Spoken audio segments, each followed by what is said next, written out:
Assalamualaikum warahmatullahi wabarakatuh.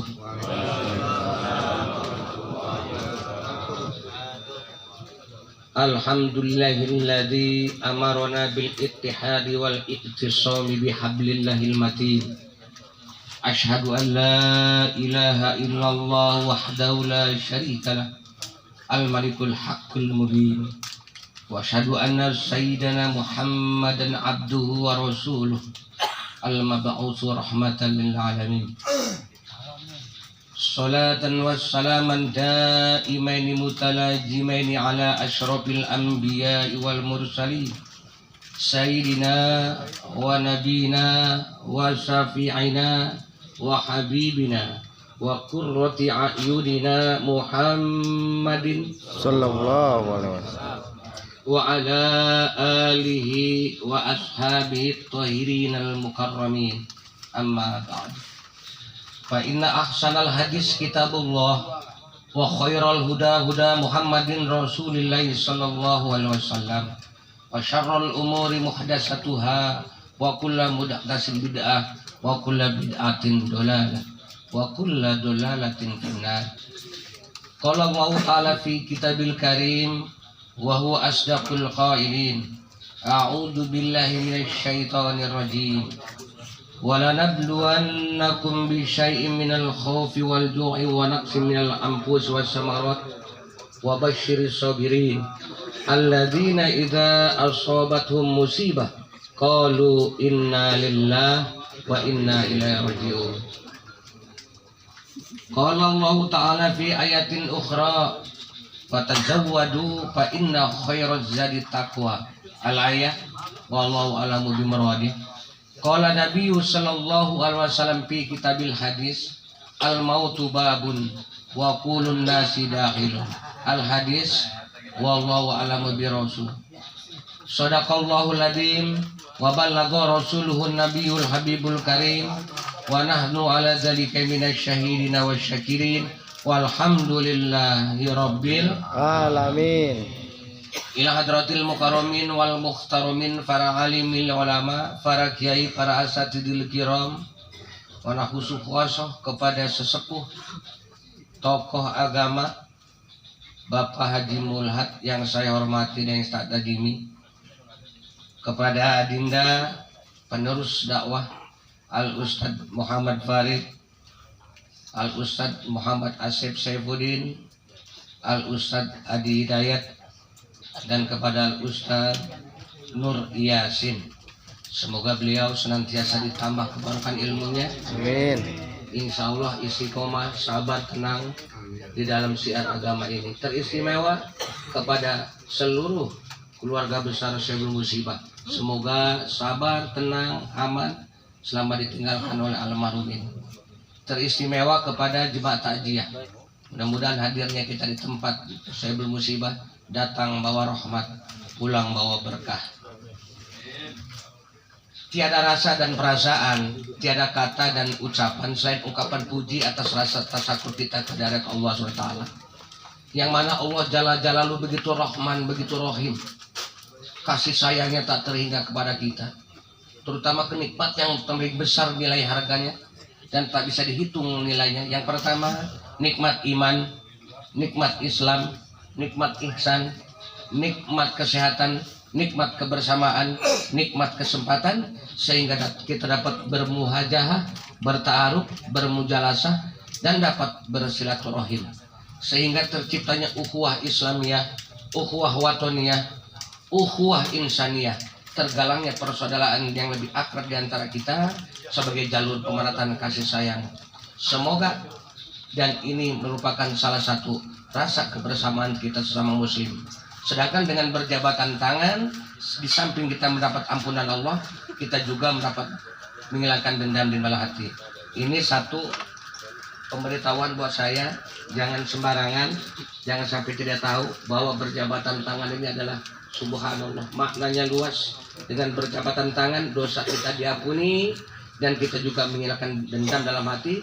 Persaudaraan kita selamanya terjalin sampai diambil mahsyar kelak nanti. Amin ya Allah ya Rabbal alamin. Sholawat dan ring salam serta keberkahan mari kita sanjung agungkan kepada makhluk Allah yang paling mulia di antara malaikat jin dan manusia, yang baik hatinya, sopan tutur katanya, mulia akhlaknya, yang makomnya setiap saat, setiap detik selalu jaya orang.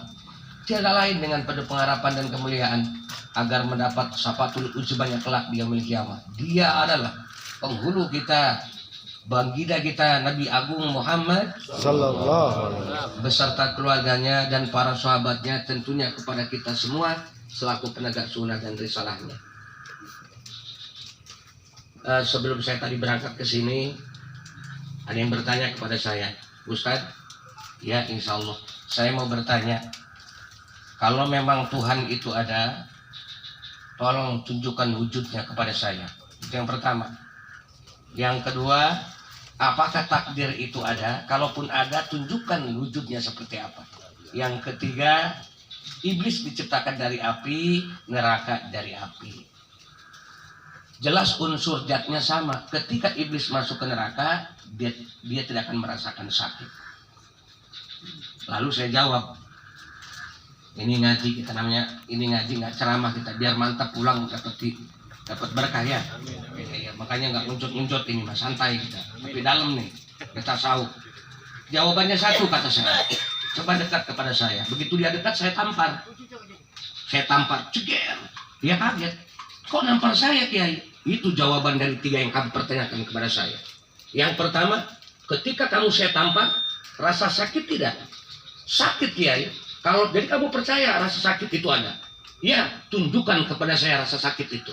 Kalau memang ada. Nggak bisa nunjukin rasa sakit itu. Maka apa jawaban saya? Itulah Allah.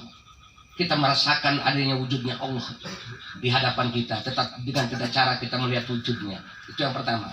Yang kedua, ketika kamu saya tampar, kamu bermimpi tidak? Ada firasat tidak kalau kamu mau saya tampar? Tidak Kiai. Itulah takdir Allah. Yang ketiga, iblis diciptakan dari api tadi. Ketika saya tampar, dengan apa kamu saya tampar? Dengan kulit, daging, darah, sumsum. Sama juga pipi. Tapi ketika saya adukan, sakit tidak? Sakit Kiai. Itulah, meskipun iblis diciptakan dari api, neraka dari api, ketika Allah berkehendak, neraka itulah tempat yang sangat mengerikan dan menakutkan buat si iblis. Takbir. Allahu Akbar. Ya, pelan aja kan kamu juga takbir berarti Allahu Akbar gitu aja. Itu ngaji kita. Makanya ingat, tiada sikap yang terbaik bagi hamba Allah yang bertauhid selain sifat-sifat takwa yang menyelimuti dirinya, yang telah ditentukan jadwal kematian olehnya, dan telah ditentukan datangnya kematian itu disembunyikan oleh Allah.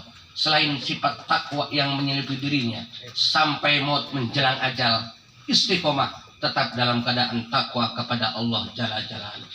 Allahu Akbar. Ketinggianmu ya Allah merendahkan segala status makhlukmu ya Allah. Kekayaanmu ya Allah membuat manusia hina di hadapanmu. Pengetahuanmu ya Allah menebus lapisan hati nurani manusia. Semut hitam berdiri di batu yang hitam, di dalam gua yang gelap, tetap dalam pengawasan Allah. Andaikan laut dan langit diberender, bumi dan langit bungkam, baik terang-terangan dilakukan maupun sembunyi, tetap dalam pengawasan Allah SWT. Subhanallah. Mudah-mudahan ini malam ini saya nggak terlalu panjang lebar, 2 dimensi mau saya kupas ini, biar ngaji. Makanya saya pribadi gini, kalau saya ceramahnya sistem intelektual begini, ini lebih dalam nanti kayak khutbah. Tapi nggak ada yang ketawa, nggak seru. Ngantuk nggak nih? Ngantuk nggak nih? Biar tahu nanti. Kalau nggak ngantuk, ngaji nih, siap. Nah, ya, ngaji nih. Yang pertama, tingkatkan stabilitas kualitas iman. Ini yang pertama nih Mas. Kedua, istiqomah dalam menghadapi zaman yang penuh rintangan dan tantangan. Baru ketiga, sebelum pulang kita kupas renungan kematian. 3 aja udah. Nah, jadi nggak usah milih-milih. Mentang-mentang yang meninggalnya orang nggak susah kayak saya nggak intelek. Justru yang susah seperti saya nih, saya kasih intelek ilmunya nih. Kalau yang kaya-kaya biasa aja kayak wali kota sama bupati. Ya, gitu. Saya nanti jangan meleng nih, jangan sampai ngantuk nih. Yang pertama, reformasi terbesar adalah reformasi yang dilakukan oleh baginda Nabi Muhammad SAW. 23 tahun beliau merombak dari bangsa yang biadab menjadi bangsa yang beradab. Merombak dari manusia yang terpecah belah menjadi manusia yang bersatu. Merombak dari manusia yang tenggelam di dalam kemusyrikan menjadi umat yang bertauhid. 13 tahun Rasulullah berjuang di kota Mekah hanya untuk memantapkan akidah, meluruskan keimanan, membentuk iman. Dari situ nanti segalanya dimulai dan ke situ juga akan kembali. Intan yang paling mahal, mutiara yang paling berharga tidak lain adalah hanya nilai-nilai keimanan. Kalau ini sudah tergadai, Masya Allah, apalagi yang mau kita bawakan dalam kehidupan ini ya Allah, yang sesaat dan sekejap ini. Coba kita lihat orang-orang tua kita dahulu pun ketika berjuang memerdekakan Indonesia tercipta ini, apa faktor penggerak utamanya? Iman. Imanlah yang menjaga orang-orang tua kita. Hubul waton minal iman. Mencari tanah air adalah sebagian daripada iman. Kebetulan yang menjajah datangnya itu kafir. Bertemulah cinta tanah air dengan semangat jihad yang diajarkan agama. Lalu bangkitlah para ulama, bangkitlah para kiai, bangkitlah para juara, bangkitlah para santri untuk memerdekakan negeri tercinta ini. Dahulu pun orang-orang tua kita berjuang mengusir penjajah. Apa senjata utamanya? Bambu runcing. Jenderal mana bambu runcing taruhan? Merdeka melawan Maryam. Bambu runcing merdeka melawan tank. Bambu runcing merdeka melawan tentara-tentara profesional yang dilatih dengan baik. Secara logika tidak mungkin, secara kebiasaan ia tidak bisa, secara rasio impossible. Tapi ternyata dengan izin Allah, kun kata Allah, Indonesia merdeka. Lalu petinggi Indonesia dengan jujur mencantumkan di dalam mukadimah Undang-Undang Dasar 45 kalimat yang berbunyi, dengan berkat rahmat Allah, bukan Tuhan di situ. Dengan berkat rahmat Allah ya berkuasa, bukan dengan berkat Tuhan, bukan. Kalau Tuhan lama-lama jadi hantu. Tuhan hantu misalnya. Tapi dengan berkat rahmat Allah yang maha kuasa kita merdeka. Takbir. Allahu Masya Akbar. Allah.